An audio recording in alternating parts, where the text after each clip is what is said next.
Okay, we'd like to welcome on our next guest. He is the current wide receivers coach for Western Michigan University. We have Greg Harbaugh Jr. Greg, we appreciate you joining tonight, man. How's it going over there? Going great, man. I'm happy to be on. It's pretty cool to be on this thing. Whoa, we haven't had that much optimism to start it off, so we appreciate it. Yeah. No doubt. So, obviously at Western, you've been a plethora of places leading up to it. I told myself I'm not going to ask the question. I'm not going to say, "Hey, are you, related to Jim or John Harbaugh?" Because I can't imagine how many times that's happened. But I do want to say, over under number of times that it has happened, I'm going to put it at 100. Oh, over. Yeah. Really? Easily over. It's Wow. no immediate relation. It's easily over. I mean, every time I meet somebody or go through it, someone always asks me that. So Yeah, I would almost pretty imagine that's like the automatic follow-up question. Like, Yeah. no doubt, no doubt. yeah, Especially being back in Michigan. Steve's a betting man. That's kind of weird. He put it at such a low number for an over/under. Steve, you gotta go this thing a little bit better, here, bud. No doubt.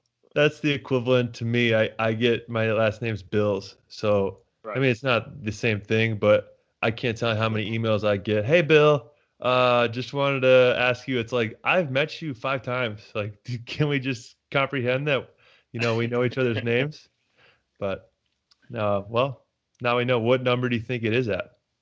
Ooh, Over I under can't even put a 1,000? number I on mean, it. No, it's definitely under that. But it gets asked a lot, and I mean, it's kind of cool. But like being back in Michigan when I was here the first time, and then when I came back, I mean, whenever I introduce myself or when I'm recruiting or whatnot, a lot of people ask. So it's nothing new, you know, pretty pretty cool last name to have in the coaching profession. But Yeah, and I would imagine it's a great, because anytime that you're recruiting or talking to somebody, you're trying to, especially when it's kind of cold, there's like no prior relations there.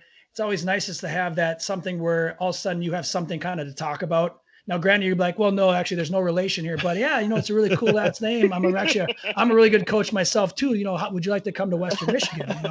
That's kind of a nice, this natural lead in. So, use that, and I'm sure you do. It's kind of just nice again to have that little thing to use when you're talking. So, yeah, use it to your advantage. it can be for sure. sure. So, as I said before, you've been to a lot of places. I mean, what is this? 5, 6 schools at this point? Are you done traveling? Are you, trying to stay in one spot for a little while, or what? I mean, look, it's interesting you ask that question because I mean, you work. This was going into my 12th year in coaching, and when you go back to high school, middle school, college, you've been in it. I've been in it for over 20 years. Mhm. And this is honestly the first, like everyone you've heard it the whole time. Everyone said like this is the first fall where a lot of people don't have football in their life right now. And that's been weird. And you work 12 years to get to this point, in the coaching world to get an FBS position job. I mean, it's all I do every single day is do the best that I can at the job that I have, put my players in the best position possible to succeed, whether it's from an academic standpoint, athletic standpoint, even a social standpoint. And, so to say, I mean, you never know when an opportunity is going to arise, but I know this that I'm very happy at Western Michigan University, and developing the wideouts here, and building on the success that this program has had, over the years, Yeah. But it's funny because I definitely when I got married, you know, I've been married just over 6 years, and I told my wife like, hey, this is a different profession now, and you're gonna move around. And when She I knew what she was married, getting herself into. she did kind of, but when we met, I was at North Carolina Wesleyan College down in Rocky Mount, North Carolina, and we talk about it all the time. Like, she thought college football was literally just, Saturday afternoon. Oh, that's cool. Coaching, like, which a lot of people think. And then they see the time invested into it, and then and we can get into it later, but like when I married her, Emily's her name. When I married Emily, like we were at Marietta down in Southeast Ohio, Marietta College in the OAC. And I took the GA job at Western, and I told her, I said, listen, when we take this, like, this is a whole different ball game. Like, we're going to be moving, we're going to be doing this. And it was a different path to get here. Like, we moved a lot in the last 3 to 4 years, but it's been a wild ride so far. Yeah. And that's, I mean, you kind of hit on it there, and it's something that I know we were talking prior to, starting this interview, but, kind of why Steve and I started this whole podcast, or I should say why Steve did, and I kind of piggybacked on with him, is this idea that there's this glamour to the coaching profession, and rightfully so. I mean, you provide a lot of guidance, and you develop young men into better people. You get to see cool places. You play on Saturdays, in front of hopefully thousands of people, if not tens and hundreds of thousands of people, depending on where you're playing at. And, you get to do a sport, and it's just regarded as this kind of, no matter what level you're at, it's got this prestige to it. But what we try to peel away, with the onion a little bit, is there's just so much more to this job than that Saturday, that's 3 hours during the game, that, people don't realize unless you're kind of in it. So, I'm sure, like you said, it was a wake up call, but I'm glad you did a smart job by giving a little heads up instead of just like, just not showing up at home anymore. And she's like, hey, what is this? And you're like, hey, No doubt. a little heads up here that this is, this level of football, it's incredibly demanding, not only on the coach, but also on his family. So. No doubt. No question, man. It's I mean, it is very demanding, and you do have to have a support system in place, whether you're married, have a family or not. You have to have a support system in place to be able to get through this thing. When I started off, it was, my parents, were the ones that were supporting me, through it. And you put out so many things. When I was a senior in college, I put out so many different letters, and I didn't even know, like, I played Division III football. I played at Averett University in Danville, Virginia. I always had to say the city and state after my university because nobody knew where Averett University was. And I wanted to go GA. I wanted to be able to go be at the big time college football level because I grew up around that. I grew up going to games at East Carolina. My whole family, other than my sister, my younger sister, she's a University of North Carolina grad, but everyone else is an East Carolina grad in my family, and then my wife went to North Carolina State. So, like, I've been around that big time college football my whole life, and I wanted to get that opportunity. And then a lot of people don't understand, like, you go to the Division III level, and you're playing in front of 500 people. And you're coaching in front of those people, and it's not all glamour at the start, but it's the same grind. Like, we at the Division III level, I did the same work, if not more, than what I do at the Division I level. And got paid significantly less. And so it's you have to be in it, and you do have to, like, going back to what you said, like, you have to have a support system. And now, like, being in where I am now, like, without my wife, like, I wouldn't be able to do this, and you have to be able to have that. And she has to be 100% on board, if you're in that relationship, to be able to get through it. Otherwise, it's not going to work. Right. Yeah. And it's one thing to go through that grind when you're winning and having success. It's another thing to go, 2-10 and you're working 80 hours a week. It's like, gosh, am I really doing this for the right reason? And I think with it, you kind of bring up a good point about, even at the Division III level where, the game itself is the same, right? It's maybe the things around at the facilities, or maybe even the talent level you're coaching with or working with. And then, the stadiums you play in, but really the game itself and how demanding it is the same no matter what level you're at. Right. And so, same thing. it's, and I kept on thinking when you're saying, as having a strong support system, it's like you can't have, whether it be your parents, a girlfriend, a wife, or your, significant other, when you have to send, you get the text from them saying, hey, when are you going to be home? It's always like the dreaded text, because you're up at the office and it's only 9 p.m. You're like, you want it to be only like another hour, so you might say another hour, but well, it's going to be probably 2 to 3 hours. And so it's got to, you have to have a person that kind of gets it and just knows, like, they're not going to be like, hey, when you said you're going to be home in an hour, you say like, hey, listen, like, I'm breaking down another tape, blah blah blah, coach asked for this, I got to do this. And it's like, it's so important, again, like you said, to have those people, that support system in your life, to get your why and why you do this. And it's like you said, it's to be around the game of football, but also to impact people's lives. And it challenges you for sure. But it's really nice to see that you've definitely been one that, like, similar to Johnny Boy, Steve's brother, where it's been a journey, and it's really nice. And again, congrats to see where you're at right now, and that you're still loving it, unprecedented times. But no doubt, support system huge. No question. So with, all those places that you've been and the grind that you've gone through, what's one thing that you can sit back and say, I've really learned X? Ooh. Like the position of X, like the wide receiver position X? Or? No, that's a variable X. Yeah. One thing I've learned is every day is different, and you have to take every single day.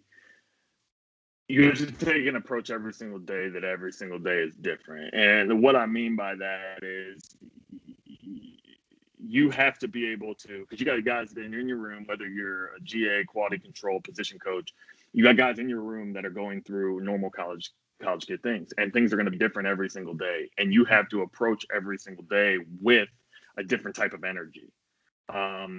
It doesn't matter what I feel like when I get up in the morning.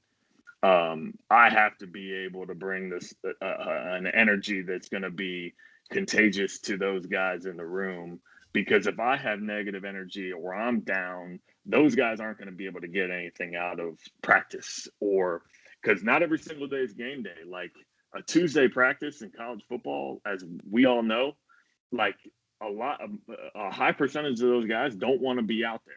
So outdoor practice in late November. Yeah, dude, like Tuesday.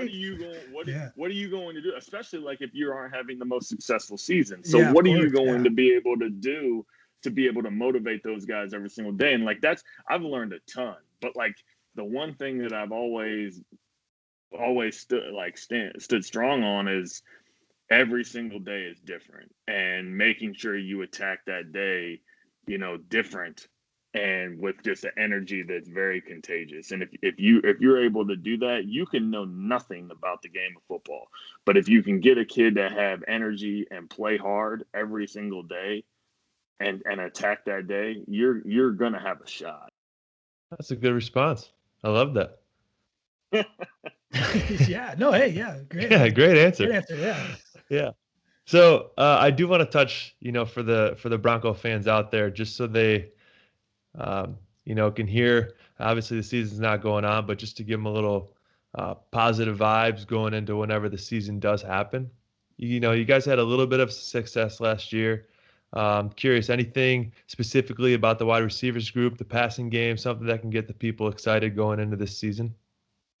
I mean, I feel like as their position coach, like we have the ability to be a very deep and talented group. They last year with Sky Moore coming back as a true sophomore, he was first team all league in the Mid-American Conference last year. Supremely talented kid, extremely hard worker. Got a number of other guys in the room that are guys that are going to be able to get better every single day. Deshaun Bustle, Jalen Hall, Corey Crooms, all those guys, and those guys are going to be able to get better. Couple good freshmen that have come in. We're just continuing to, it's been positive because we've been able to, since school started, we've been able to get out and practice with helmets on. Oh, nice. Obviously not been able to put the pads on yet, But we've been able to get out and do some stuff, under the rules of the Mid-American Conference, and it's been good, man. Just to be able to get the guys out, like regardless, they don't know when they're going to play next, but that we're continuing to prepare the guys every single day as if they are going to play tomorrow, and they've taken that mindset. The one thing I've been very impressed with since I got here from day one was these guys are very willing to learn.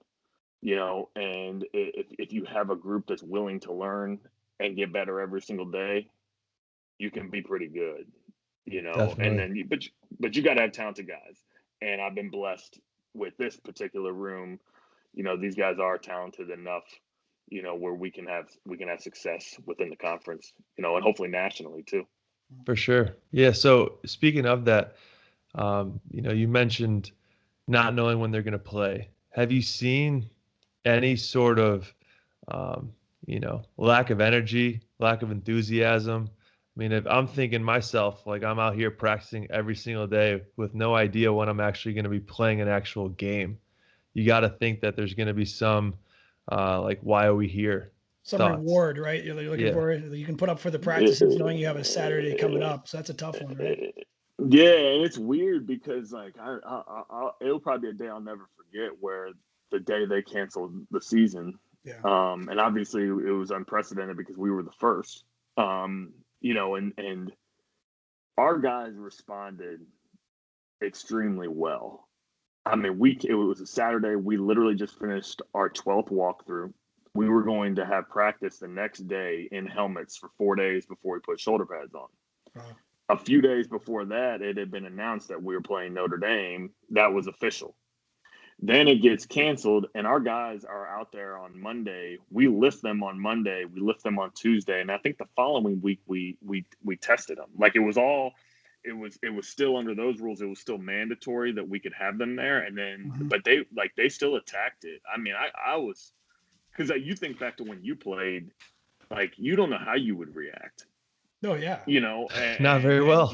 No. you just worked. And I mean, these guys, like we shut down, I think it was March 12th, we shut down, and those guys went home, and I give my guys credit, man. They continued to send videos in our group text. They were working out, they were doing everything they possibly could to prepare themselves, literally not knowing whether or not they were going to play back in April, June, May, whatever it was. And their attitude, and like it's one thing that gives me a ton of energy too, like the way that these guys work every single day and they bring it. I mean, I give them a ton of credit.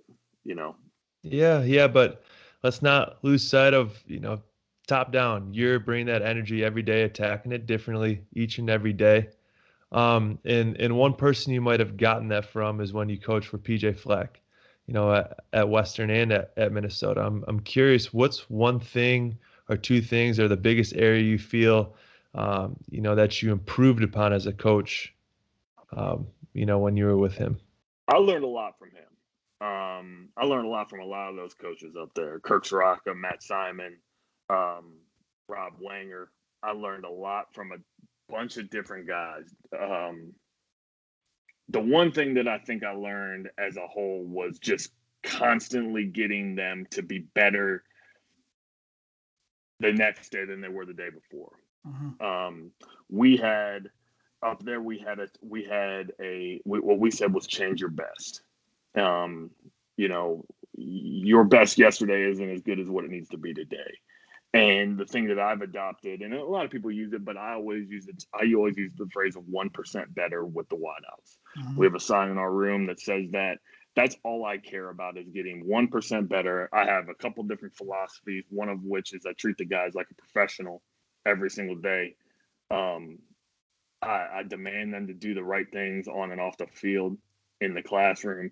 But then when we hit the field, like, we want to get 1% better every single day. And that's one thing that I've continued to adopt. And the one thing too was, when I worked for Coach Soraka, who's obviously now the offensive coordinator at Penn State. And the one thing that I learned that I took from both of them was you have to bring it every day. And that's kind of what I was talking about with the energy every single day. Like, as a coach, your best is not what it was yesterday. You have to be better than you were than the day before. And and the players, they do that. And I like, Coach Lester does a great job of allowing us to be head coaches of our own room. Yeah. And he wants us to do that. He's very hands off from that standpoint. He lets us do that. And that's one thing that I knew when he told me that, when I went through the interview process, and that was a whole nother story, how I interviewed for the job and everything like that. But that's one thing he said to me was, like, you're the head coach of the room. You control your room from a how they perform on the field, how they do in the classroom, a discipline standpoint. If I have to get involved, I get involved, but you handle it. And I just adopted that just to get 1% better every single day. And if they do that, they're eventually going to prepare themselves to be successful on Saturday night or Saturday afternoon.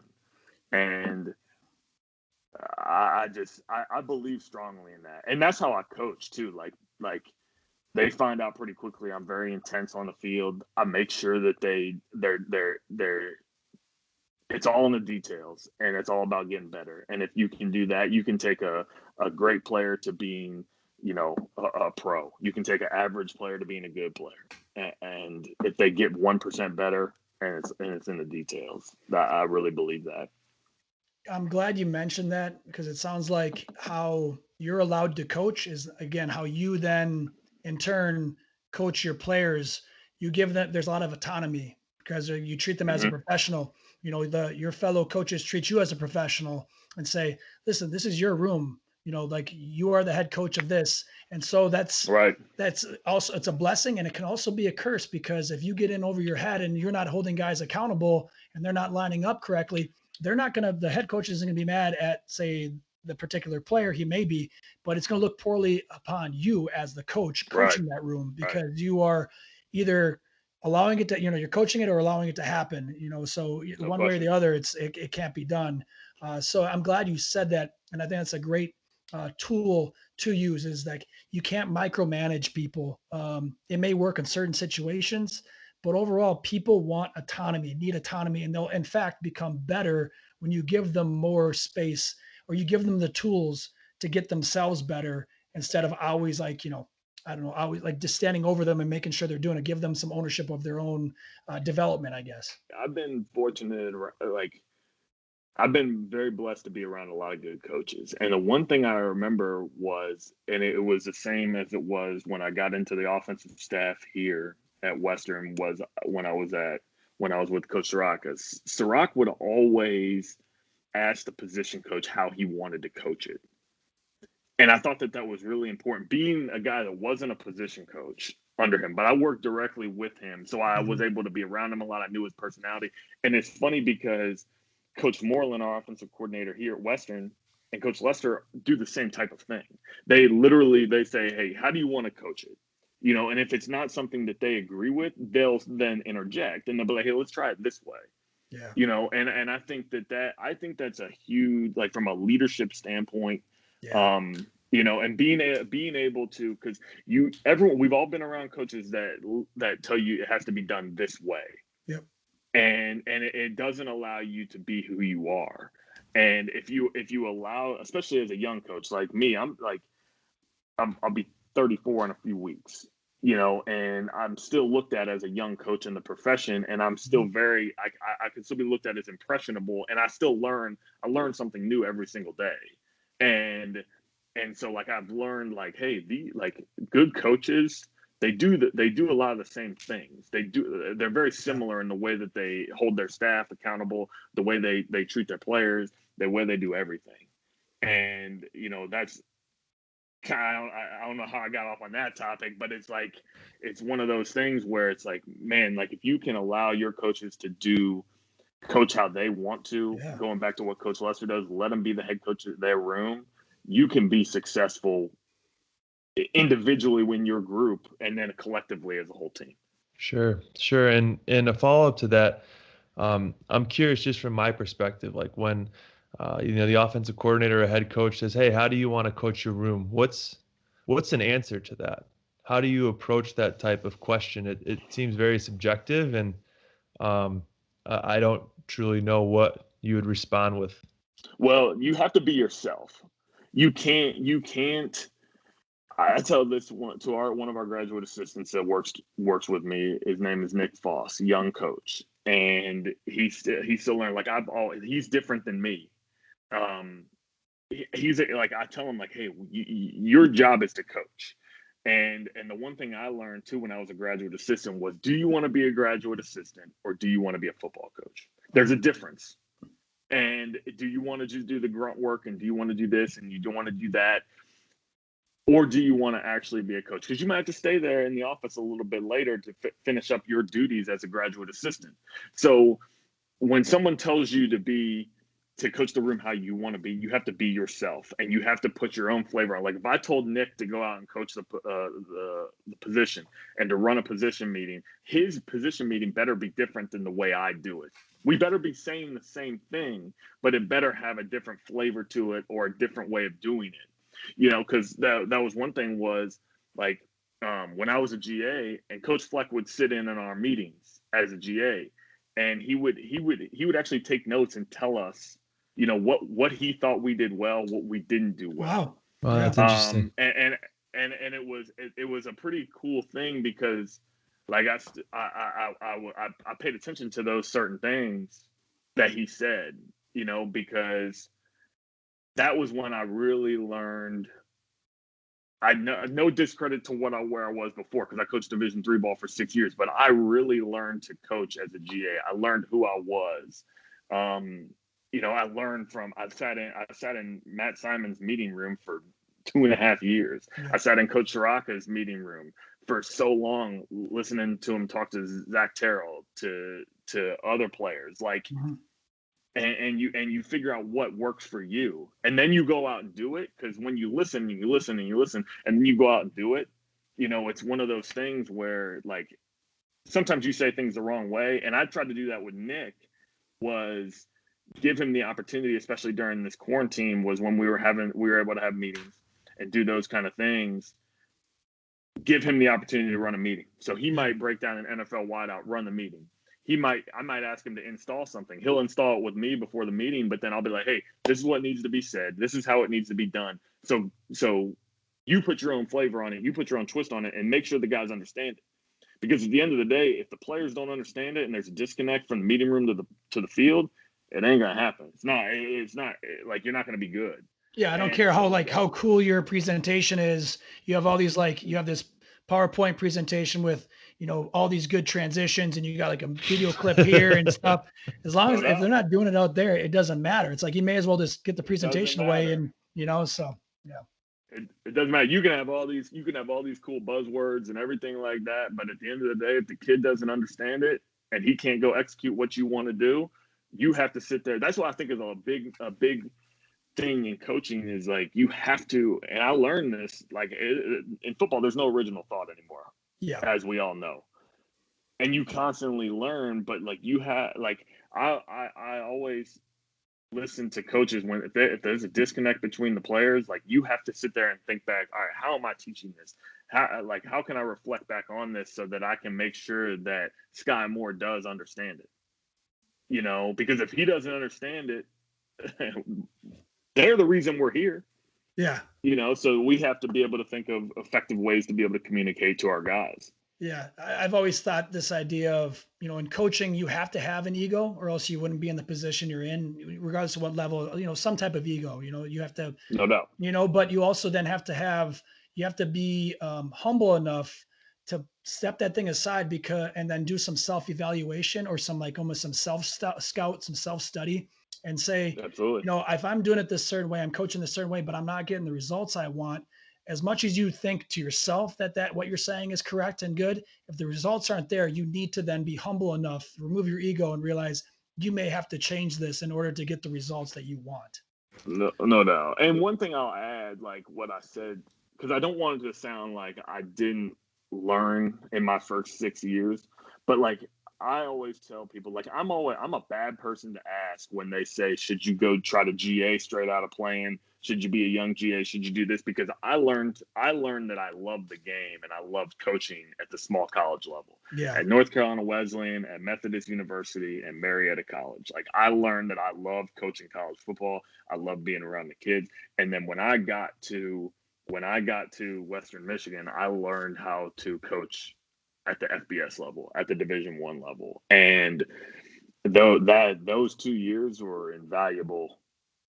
Coach Rocca said when he called me, he said, "You making this decision to do this is going to be a year or two, but it's going to affect your life forever." Yeah, your trajectory is changing in that moment. Yeah, no question.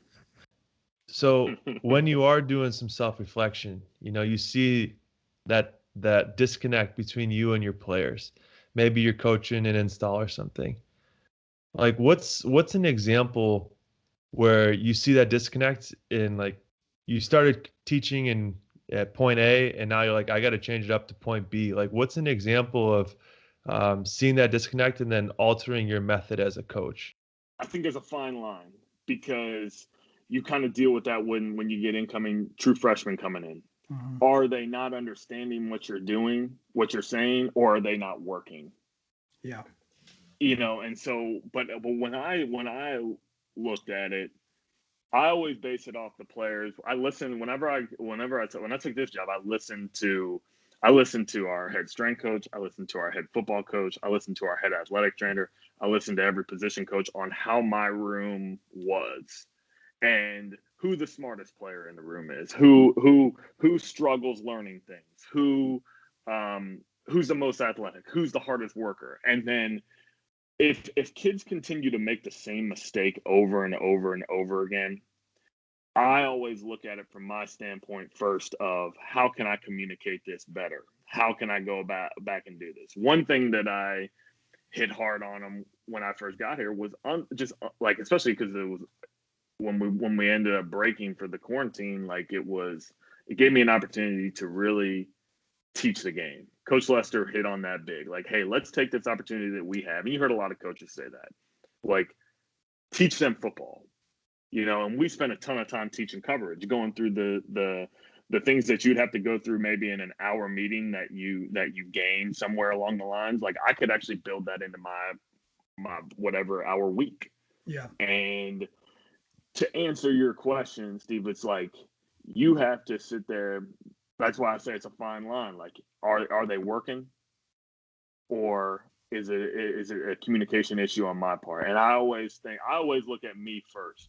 Like, hey, but it's always open ended. Like I said, I'm intense on the field, but in the meeting room, like, I try to be as laid back as possible, because I want them to. It's a learning environment. You're never going to learn when you're stressed out, when you're nervous. Like, I want them to be able to ask questions, and if they don't ask questions, I'll never know if they're confused. So they have to be able to be like, I'll be in the middle of a statement or coaching on somebody, like, Coach, I do not understand this. Tell me why. And they have to be able to do that, because then, like, if I've explained it 2 or 3 times, then it's my fault. Yeah, I like what you said. Going off of Steve's question about, like, when you realize that there's a disconnect, how do you pivot? And what I liked what you said is you take the time to not only get to know your players, which is incredibly important and sometimes lost, especially at the higher levels, just because your time becomes so much shorter and the actual relationships become more transactional, for lack of better words. But you get to know your players. You then ask all the people that are in their lives, in their football lives, and then even in their academic lives, and I guess in their college lives. So, their parents, whether they're local or from out of town, or, the academic advisors, the strength coach, other coaches that are working with them, get their intel on it. So you have this, for lack of better words, almost like this file on a player, so that because every person learns differently and communicates differently. And the more you can know about these players, the more you've, like you said, it sounds like you invest in them as people. You're then able to quickly pivot to maybe a different way that may work for them, because you know them better than just somebody off the street. And that's maybe why it takes a while as a freshman comes in to realize, like, to kind of learn, like, is it them not learning? Is it them not trying? Because, those first couple of weeks as a freshman can be one of the same. It's one of those weird things you have to kind of decipher. Am I correct? It is. And The one thing that was told to me, it was actually here. One of my guys in the room told me, like, hey, you've invested in us and you've gotten to know us, and it allows me to coach them harder. Mm-hmm. You can't go out there and demand these guys to do what you're asking them to do, physical, what it takes out of them physically, if you don't understand them, and you don't talk to the players, and I think that's critically important, and that hasn't changed. That hasn't changed since I was at North Carolina Wesleyan. I was the running backs coach. That was my first job, and I was 22, and my two senior running backs were 21. And so, like, I come in, and they're like, what are you how are you going to be able to tell us to do anything? And before I could ever get on them about effort or the details or execution, like, I had to get to know them. And it's still to this day, like, you have to relate to the guys, and if you don't, you're not going to get anything out of them. I truly believe that. Like, I've always heard, and being from Raleigh, North Carolina, like, I grew up a Duke basketball fan, so I've followed Coach K his whole career. I've read all of his books, all of his things on leadership and everything like that. And the one thing that I've heard him as he's gotten older in his career was, you have to understand what those guys are doing. Like, he's an older coach, and he's still coaching 18 to 22-year-old guys. Most of them are 18, and he's got to be able to relate to them. And I've always taken that into account, so that when I step on the field, they know for 2 hours they're going to get my best, and nothing. I'm going to coach them hard, and I'm going to demand a lot out of them. But as soon as practice is over, we're human beings, and we have to be able to relate and get to know each other on a human being level. What have you learned? Like, I'm just thinking through the process. Like, okay, a new coach comes on, like, okay, PJ Fleck as an example, or Coach Lester now, a new program, never been there before as a head coach. Like, what's the process of getting that message out and demanding it? How do you even approach that? Do you have a story of of it taking place where you see it in action? I don't think you can ever come down from whatever standard you set. If like, the first day of spring ball, you can ask my guys right now, it's probably the hardest practice they had, because I was going to be tougher on them from that day forward, from that day on. And as they started to see what the standard was, they were going to be able to take the group. And the best possible teams, are led. You hear every coach say it, they're led by the players. And if the coaches are leading the team, we say it here at Western now. Right now, we continue to lead because we're a young team. But the thing is that once the players grab hold of it and take it on, you can do crazy things. You can do special things. And that's one thing too, like, hitting on that, like, when I got here, I always learned from Matt Simon, the receiver coach at Minnesota. I learned from him. Those guys were always close, whether it was Corey Davis and Michael Henry here, whether it was Tyler Johnson, Rashad Bateman, those guys up there, they were all close. And that was another thing, like, things I've learned along the way. Like, I wanted to be able to create an environment where all those guys are friends. They're all going to respect each other, but I wanted them to be friends, and I wanted them to be able to work hard for each other. And that was one thing that I think we accomplished over since I got here in January, was just making that group closer, because that's going to develop leaders too. Like, if they all respect each other and they all love each other and they're all friends, they're going to play hard for each other, and then they're going to listen to each other. Yeah. And I just think that's critically important. Yeah, and I just want to kind of reiterate or touch back on what you kind of mentioned about the, setting the expectation, whatever it may be. So, if it's going to be 1% better every single day, It's then being consistent with that message and not faltering and not not allowing somebody who you can see on tape that did not get 1% better. You have to then have something in place where you can, for lack of better words, call them out and you say like, that is not up to our standards. Right. And you can't just have that one time where say it's your best player, it's Rashad Bateman at Minnesota. He's not giving it. You can't just be like, oh no, that's cool, man. I'm not going to say anything to him because, right. I don't want to piss him off because he's my best player. It's like, no, like this is our standard. You see it. You didn't get better here. Just know that that's going to be the same for everybody, and that'll never change because that is our standard. I think that's so critically important for coaches to, not only not play favoritisms, but to just be consistent with their messaging, and then that way players know what it is and they can then adjust to it properly. And I also like that you hit on the players liking each other, just more than just say fellow teammates, like they're best friends or really good friends. And I like the idea of, a rising tide lifts all ships. Like if you can get that meeting room where they're holding each other accountable and, they'll keep on bringing each other up and then it's not you having to make corrections. It's they're making corrections on themselves. So I think it's, is that something you're seeing right now with some of your players or you had starting to see? Yeah. So I would make the guys, especially when we started before the season got canceled, we'd have these walkthroughs where we're getting ready for to go into training camp, and I would have the older guys shadow the younger guys as we went through the walkthrough. Yeah. And I would see if they would coach them before I get to them, because if you can coach it, you can do it. Yep. I mean, I always joke around with them like I can't do it. I can't execute what they're doing and look as good as they do it, but I can do it.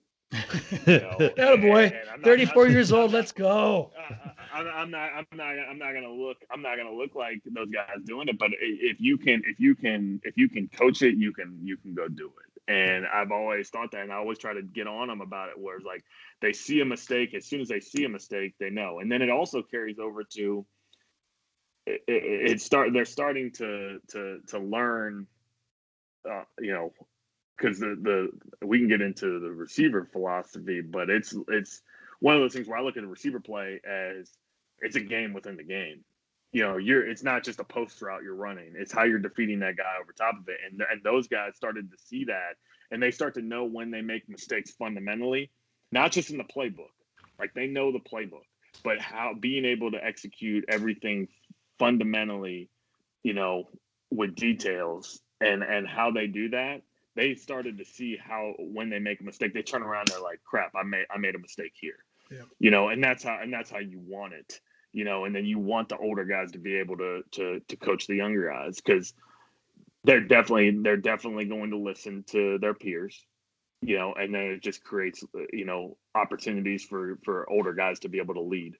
Interesting. Well, I do have a couple more questions, but they're fun questions.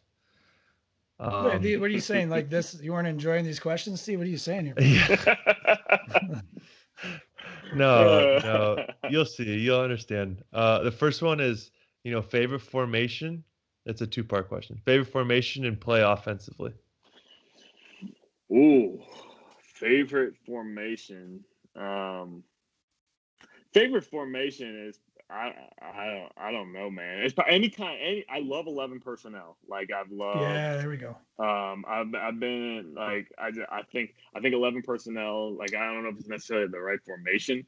I love 12 personnel too. Like I think if you're able to utilize two tight ends, you can be very effective. Do a lot of different things. Greg, don't take this the wrong way, but it's 12 personnel. It's kind of cool. Then you only have two guys you have to worry about lining up correctly. It should be relatively easy. They're either away from each other or they're on the same side.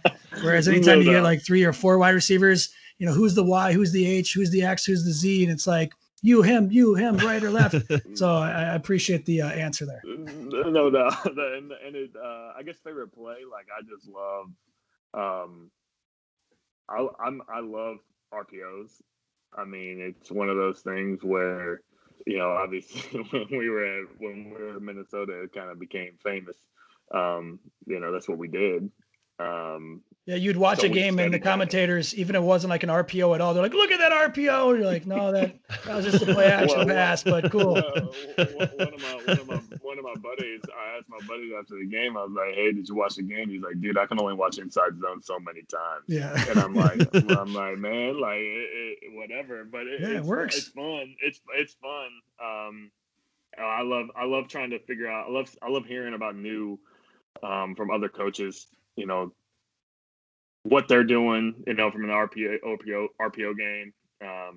Because the RPO game's kind of it's taken over football to a certain point, and it's fascinating to hear how different coaches, look at it. Yeah, I've always liked it. The idea that, really on offense, you're just, especially in the pass game, I should say, in the run game too, but more so in the pass game, you're trying to put people in binds, right? You're trying to make a defender have to make a decision, and you can't be right.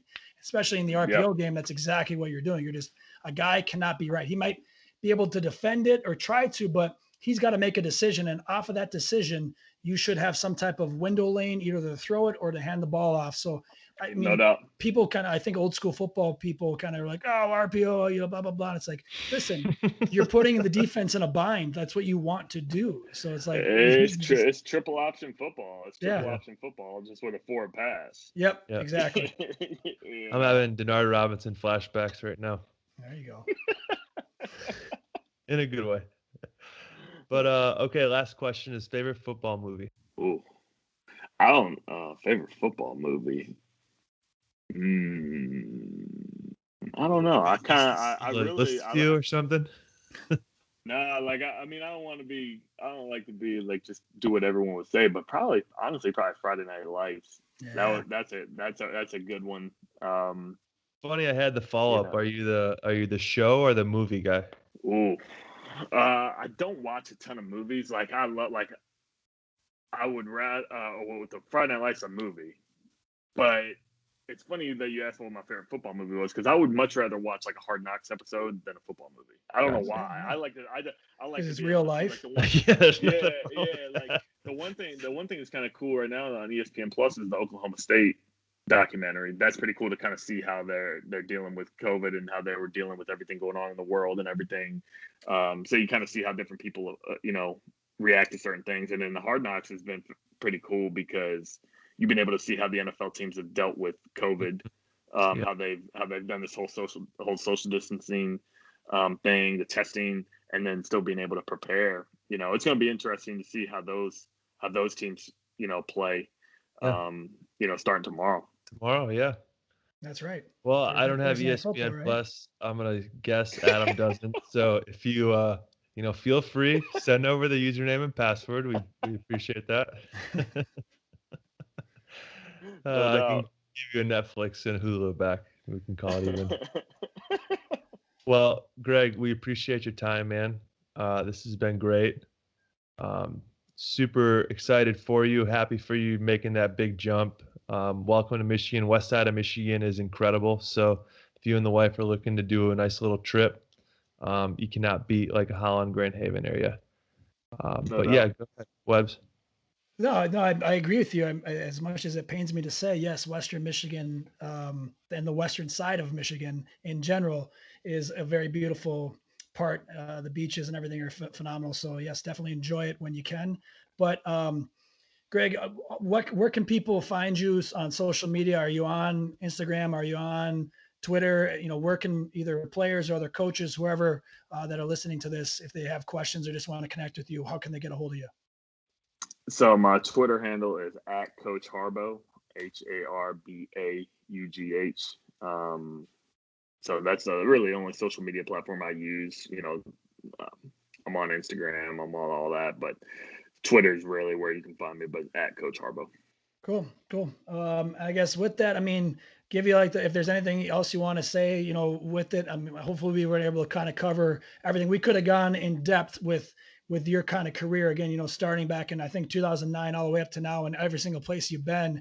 We weren't able to kind of get into that, which I'm glad we're able to get into more philosophy and kind of hear how you go about things. But is there anything that you want to hit, that you need to say or kind of hit on before we wrap this thing up?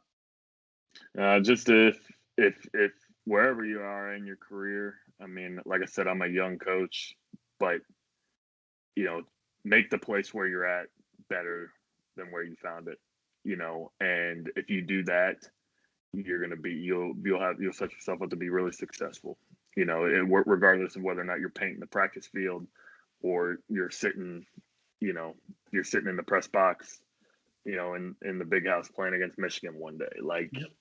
it doesn't matter, do the best you can every single day, and treat everybody with respect. Treat when you get to this position here, I was treated very well as a graduate assistant.